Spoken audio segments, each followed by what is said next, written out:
안녕하세요. 신의 변호TV 신은수 변호사입니다. 여러분들은 만약에 내 목숨을 걸어야 할 때라고 생각할 때가 언제인가요? 돈 벌 때? 그럴 때도 있지만 그래도 내 혈육을 지킬 때 그때는 내가 기꺼이 목숨을 버리리 이런 생각을 아마 하실 수 있습니다. 이혼소송에서 가장 치열한 영역이 뭘까? 쉽게 생각하면 돈. 그렇긴 하지만 그것보다 정말 치열한 게 양육권 문제입니다. 양육권 분쟁에서 양보는 없거든요. 우리가 흔히 그렇게 얘기하잖아요. 자식이 죽는 일이 있다면 기꺼이 내가 대신 죽을 수 있다. 자식이 불치의 병에 걸렸다라고 하면 나를 하느님이 나를 데려가시지 왜 이 불쌍한 아이를 이렇게 이제 한탄하시잖아요. 그래서 이혼소송에서 양육권 분쟁은 정말 치열하고 합의가 없습니다. 그런데 부모, 어린 자녀를 가진 부모, 이혼을 하는 남편과 아내만 양육권 분쟁에서 감정이 치열할까요? 그렇지 않습니다. 조부모님. 왜냐하면 지금 손자녀가 많아요, 둘이잖아요. 많은 가정들이 하나고 그러다 보니까 양쪽에 이쪽 부모님 두 분, 이쪽에 부모님 두 분, 이 네 분도 굉장히 치열합니다. 과연 그분들은 어떤 생각을 할까? 오늘은 그와 관련해서 영상을 찍어보도록 하겠습니다.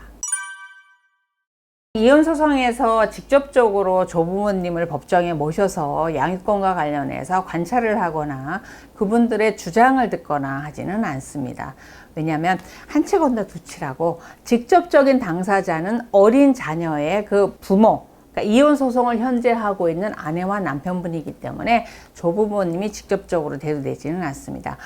물론 이제 자녀가 이혼을 해야 될 남편과 아내분이 사망을 했다라든가 아니면 건강상 질환이 있어서 직접적으로 양육이 어렵고 보조 양육자가 전담해서 양육을 해야 되는 경우, 이런 경우는 그분들의 존재라든가 생활 수준이라든가 그다음에 아이를 돌볼 수 있는 시간 이런 거에 대해서 법원에서도 굉장히 관심이 많습니다. 그리고 그분들도 적극적으로 자녀보다도 먼저 나서서 이제 의견을 내시고 이런 경우가 예외적으로 있습니다. 그렇지만 보통은 잘 나서지 않지요. 그렇지만 그분들이 어떤 생각을 갖고 있는가를 언제 들을 수 있냐 하면은 이혼소송을 진행하는 과정에서 법원에서가 아니고 변호사 사무실에서, 그 다음에 조정이 열리거나 법정에서 변론이 열리는 시기에 부모님들이 같이 오셔갖고 복도에 이렇게 쭈르륵 앉으셔갖고 막 이제 성토하실 때가 있으세요. 그때 조부모님들의 생각이 어떤 것인가라는 게 이제 극명하게 나타나게 되는데요. 보통은 자녀가 아들이라도, 남편이 내 입장에서는 아들이잖아요. 아들이 양육권을 원한다 했을 때 대부분은 그의 어머님, 조모님이 이 아이를 이제 양육하게 되니까 이분들이 이제 상담할 때 이렇게 오셔가지고 의견을 적극적으로 내세우세요. 그 기준은 뭐냐면요. 아들이 양육권을 원한다고 하면 나도 원해서 지원하겠다. 왜냐면 내가 양육이 실질적으로 해야 되니까, 할머니 입장에서는. 그러니까 아들의 영향을 많이 받습니다. 그리고 또 딸이 양육한다 하더라도, 결혼한 딸이 이혼을 할 때, 이혼한 이후에 양육권을 원한다고 할 때도 이 딸이 집에서 전업주부로 있지는 못하거든요. 대부분 일을 나가게 되는데 역시 이때도 외할머니가 이 손녀나 손자를 봐야 되는 입장이 되니까 이분들한테도 굉장히 이게 중요한 문제가 됩니다. 대부분은, 많은 분들이 아들, 딸의 의사대로 양육권을 원하세요. 그렇지만 그렇지 않은 경우도 있습니다. 그리고 표면적으로 이렇게 원한다고는 하시지만 실제로 상담이나 이렇게 법정에 오셔서 복도에 앉으셔서 이렇게 얘기를 들어보면 사정이 이만저만해서, 그런데 아들이 원하니까 내가 할 수 없이 아들 뜻에 따라주긴 하나, 사실 엄마한테 가서 기르는 게 낫지 않을까요? 요렇게 얘기하시는 이제 친조모분들이 계시고, 그 다음에 외할머니 입장에서는 딸이 쟤 없으면 못 산다고 하니까, 또 얘가 손녀이다, 손자도 아니고 손녀다 보니까 길러야 되는 건 맞는데 내가 허리도 아프고 다리도 아프고 그런 이유 때문에 굳이 딸이 길러야 되나. 그러면서 이제 사위 쪽으로, 이혼하면 전사이죠. 사위 쪽으로 양육권을 보내고 싶어 하는 이유 중에 첫 번째로 경제력을 얘기하십니다. 우리 딸은, 우리도 능력이 안 되고 애가 돈 벌러 나가야 되는데 사실 제대로 기르지도 못할 텐데, 그럼 그 손녀가 나중에 지 엄마를 원망할 텐데, 지 아빠는 물려받을 재산도 많고 월급도 많고 잘 사니까 우리는 유치원을 요런 데 이렇게 못 보내면 여기 이런 거 보낼 수 있는데, 그래서 저쪽 가서 기르는 게 좀 나을 건데, 이런 이유 등등을 이제 대세요. 그래서 서로가 양육권을 원한다고 하면 모르겠지만 원하지 않는다고 할 때 시가 쪽하고 처가 쪽하고 이제 양육권을 서로 이렇게 미루는 이제 핑계라고 할까요? 그런 게 이제 약간 다릅니다. 일단 이제 원하는 사유부터 제가 이제 자세히 정리를 해보면요. 양육권을 왜 이 아들, 딸이 원해서도이지만 내가 할머니 입장에서도 양육권을 저쪽 집에 보낼 수 없다라고 하는 첫 번째 이유가 그거예요. 저쪽 집안은 근본이 없고 돈이 없고 그 다음에 생활 습관도 나쁘다. 사고방식이 나쁘다. 그래서 이 아이가 그 집에 가서 자랐을 때 그 생활을 그대로 본받을 거 아니냐. 그래서 저 집에는 보낼 수 없다. 이게 가장 많습니다. 극단적인 예를 들면 할아버지가 첩들이고 했던 집인데 지금도 우리 딸이 사위가 바람을 펴서 이혼하잖아요. 근데 이 아이가 특히 손자 이 아이가 뭘 보고 자라야겠어요. 얘도 아빠 할아버지 보고 똑같은 놈으로 자랄 거 아니에요. 이렇게 표현하세요. 이 아이를 그래서 아주 어렸을 때부터 우리가 데려다가 우리 집안이 김씨면 김씨 사람을 딱 만들어야 이 박씨 남자 이 집안에 이 피를 안 이어받을 거 아닙니까? 그래서 우리의 피로 만들어야 돼요. 우리 집안 아이로 만들어야 돼요. 이런 표현을 많이 하세요. 그래서 그 부분과 관련해서는 우리가 이제 정통적으로 결혼을 하면은 아내가 그 집안에 뭐 귀신이 된다. 그렇게 얘기했잖아요. 처가에서 완전히 단절하고 시가 쪽으로 간다. 이런 게 아직까지는 좀 남아 있습니다. 아직까지는. 많이 개화되고 문화적으로 바뀌었다고 하더라도 아직까지는 남아 있거든요. 근데 요즘 근래 들어서 이제 놀라운 거는 처가 쪽에서도 외가 쪽에서도 이 외손자를 데려올 때 얘를 우리 집안, 우리 핏줄로 만들겠다. 이런 생각들을 굉장히 많이 하세요. 그래서 그런 면에서는 내 그 아들한테서 난 손자나 딸한테서 난 손자나 차이가 많이 줄어들고 있다. 그런 생각이 듭니다. 결론적으로 말씀드리면은 저 집안의 가풍과 문화를 걔가 습득하게 하고 싶지 않다. 그 다음에 우리 집안을 아주 피가리를 해버리겠다. 직설적으로 표현하면 이제 그런 의미에서 이쪽으로 반드시 데려와야 된다. 라는 생각들을 이제 조부모님 쪽에서 굉장히 많이 하세요. 요게 첫 번째고, 두 번째는 우리 자녀가 이 손자녀에 대해서 너무 집착이 강하고 오히려 내 자녀가 이 손자녀한테 분리불안이 있어서 얘네들을 떼어놨을 땐 내 아이가 잘못되기 때문에 못 보내겠다. 이렇게 얘기하시는 게 부모님의 입장에서 두 번째로 가장 많은 것 같아요. 이기적이시죠? 근데 매번 이제 부모님들이 오셔서 상담을 할 때마다 느끼는 거는 손자녀보단 한치 건너 두치라고 내 자녀의 마음의 상처, 그 다음에 장래, 미래 이런 거를 더 염려하시더라고요. 그거는 이제 어쩔 수 없는 것 같습니다. 그래서 내 아이가 행복하기 위해서 손자녀가 있어야 된다는 쪽에 생각이 많으세요. 이런 이유로 저쪽에다 아이를 못 주겠다라고 해서 우리 쪽으로 반드시 데려와야 된다. 그것도 아주 어린 나이에. 요만큼이라도 나쁜 습성이 생기지 않는 시기에 데려와야 된다.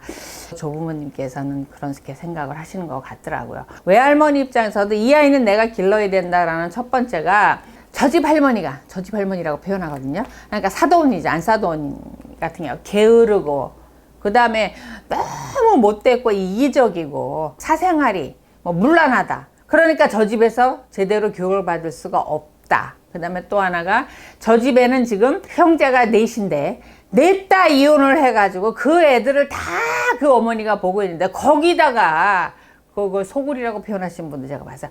거기다가 내 손녀, 손자를 놓고 거기서 기르게 할 수는 없다라는 거예요. 이런 주장을 하시면서 우리 집에 데려와야 된다. 종합해보면은 본가 쪽이나 처가 쪽이나 사돈 집에 그 문화가 싫다는 거예요. 생활 방식이 싫다는 거죠. 그걸 이렇게 천시하고 경시하면서 그다음에 뭐 거기에 경제력도 포함되겠죠. 그러면서 그거보다 나은 좀 더 우아한 우리 집으로 데려와야 된다가 첫 번째. 두 번째는 우리 역시 마찬가지예요. 내 딸이 이 손녀 손자 없으면 못 사니까 내가 힘들어도 얘를 데려올래요. 비슷하십니다. 그래서 양쪽 다 그런 두 가지 이유로 이 아이를 우리 데려와서 우리의 피로 만들어 버린다. 이런 게 강하셨고, 말씀은 안 하시는데 이제 법정에 재판을 가잖아요. 상담을 와서도 마찬가지예요. 자녀분 막 예군 안 하긴 한데 어머님 구석에 이렇게 앉아 계시다가 저도 좀 할 얘기가 있는데 딸 없는 데서 하면 안 돼요. 이렇게 얘기를 하시는 분들이 계세요. 그럼 먼저 딸도로 먼저 다 했으면 좀 나가 계시라고 하고, 무슨 말씀 하시려고요, 어머님? 이렇게 그러면 솔직히 어머님 입장에서는 아이 양육권을 안 가져왔으면 좋겠대요. 물론 손자녀가 너무 이쁘고 기회만 보면 눈물이 나고 하지만 안 데려왔으면 좋겠다라는 게 아들, 그러니까 남편이죠. 이혼소송에서 당사자 남편인 아들 입장의 어머님은 그렇게 말씀하세요. 얘가 직장 다니고 해야 되는데 지는 지금은 뭐 일찍 들어와서 번다고 하지만 결국은 다 제 몫이 될 거고요. 그 다음에 얘 나이 한창인데 재혼도 하고 그래야 되는데 재혼하면 거기서 또 애도 낳고 해야 되는데 얘는 엄마가 기르는 게 낫죠. 이렇게 표현을 하세요. 그 어머님 마음속에는 며느리가 너무 미운 거야. 며느리가 너무 미우니까 며느리의 그 자녀도 싫은 거죠. 내 자녀라는 생각보다 어찌됐든 내가 봐주기가 힘들다. 그 이유 속에 또 뭐가 있냐면은 이 외아들이면 상관이 없는데 누나도 있을 수 있고 다른 형제도 있을 수 있잖아요. 그 자녀들의 손자녀를 안 봐줬다는 거예요. 근데 얘 애만 봐주면은 그 형제간에 의 나빠진다는 거예요. 자기도 면이 안 서고 그러니까 안 봐줬으면 좋겠다고 해서 변호사님이 적당한 시기에 그냥 양육권 어렵다고 저쪽으로 이렇게 좀 보내주시라고 이렇게 말씀하시는 경우가 있어요. 그리고 법정에 이렇게 따라오셔가지고 법정에는 못 돌아가시니까 복도에 이렇게 앉으셔가지고 그때도 그런 말씀하세요. 내 형편에 그냥 집도 우린 뭐 누추하고 저쪽으로 애가 갔으면 좋겠는데 저렇게 아들이 딸이 고집을 부려요. 이렇게 말씀을 하고 앉아 계신 경우가 있어요. 근데 그분들이 상처받을까봐 자녀분들한테는 얘기를 안 하시는 거죠. 이런 경우가 있습니다. 그래서 그렇게 원하지 않는다라고 하시고, 본가 쪽의 어머님, 친할머니 쪽에서는 뭐 아들이니까 아들이 못 본다는 이유가 되지만 사실 그 외할머니 입장에서는 딸이 이 손자녀를 안 봐줬으면 하는 그 마음은 속마음 속에 역시 마찬가지예요. 얘 나이도 젊은데 재혼해야 되는데 전 남편 애 데리고 재혼할 수 있어요. 지금이야 자기가 애한테 애달퍼하고 그러지만 조금만 지나보세요. 여자 혼자 애를 기른다는 게 얼마나 힘든데요. 남편 없이 애 기르는 게. 지가 철이 없어서 그렇지 절로 보내야 되는데 이런 얘기를 하세요. 그런 얘기를 하시니까 저도 중간에서 뭐 어떻게 할 수는 없죠. 그렇다 하더라도 뭐 조부모님 생각보다는 당사자의 의사가 중요한 거니까 그에 따르긴 하지만 어머님 아버님이 이혼소송에서 상담할 때 또는 소송할 때 적극 지원하면서 같이 이렇게 대동한다고 해도 돈은 많이 가져와야 돼. 가지고 있는 쪽에서 덜 뺏겨야 돼. 요거는 딱 일치하지만 그 어린 손자녀 양육하는 부분에 대해서는 내심 다를 수도 있다라는 부분을 생각을 좀 하셔야 됩니다. 그렇다고 해서 이혼을 꼭 해야 되는 부분을 하지 말아라 라든가 아니면 어머님 아버님의 의사에 따라라 이렇게 하는 것은 아닙니다. 지금 이혼을 하는 과정에서 내가 한 가지 현상을 놓고 생각했던 게 배우자하고 달라서 그게 쌓여서 감정이 커서 이혼하는 거잖아요. 그렇듯이 이 아이가 너무 예쁘고 소중하지만 나를 낳으신 내 부모님은 또 나와 생각이 다를 수 있습니다. 그래서 그런 부분을 행여 알게 되더라도 눈치를 채게 되더라도 서운해하거나 너무 상처받지 마시기 바랍니다. 자식이라는 게 뭔지 제가 이제 늙어간다라는 걸 느낄 때가 언제냐면요. 저도 이제 아이가 결혼할 때가 돼가니까 손자녀가 이렇게 태어나서 이렇게 오면 친구들 얘기 들어보면 너무 이쁘대요. 너무 이쁘겠죠. 저도 뭐 다른 사람하고는 다르지 않아서. 그래도 저는 제 아들이 더 소중할 것 같지 않을까. 저도 손자녀보다는 제 아들을 더 염려하고 걱정할 것 같다라는 생각이 듭니다. 아마 그런 걸 가지고 인지상정이라고 하겠지요. 자녀분들 너무 서운해하지 마시기 바랍니다. 오늘 영상 도움이 되셨다면 좋아요, 구독하기 부탁드립니다.